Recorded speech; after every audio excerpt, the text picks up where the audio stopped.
Hello student, स्वागत है आपका नौ वीडियो चैनल में को प्रोवाइड करा रहा हूँ। फिर इसके क्वेश्चन एक कार की चाल बस की चाल की तुलना में 40% अधिक है।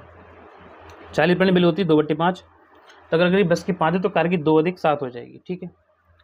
ट्रेन जो 1020 किलोमीटर दूरी 8.5 घंटे में तय करती है। तो पहले उसकी स्पीड निकाल लेते हैं। तो 1020 किलोमीटर आपको जाना है, आपको पता है स्पीड बराबर होता है डिस्टेंस अपॉन टाइम।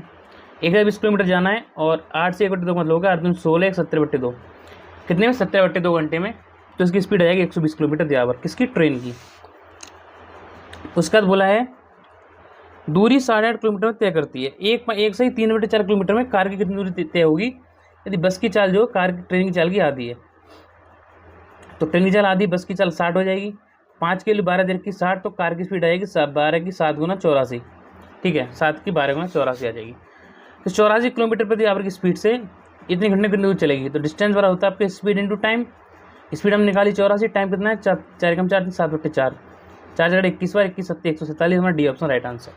147 हमारा सी ऑप्शन राइट आंसर।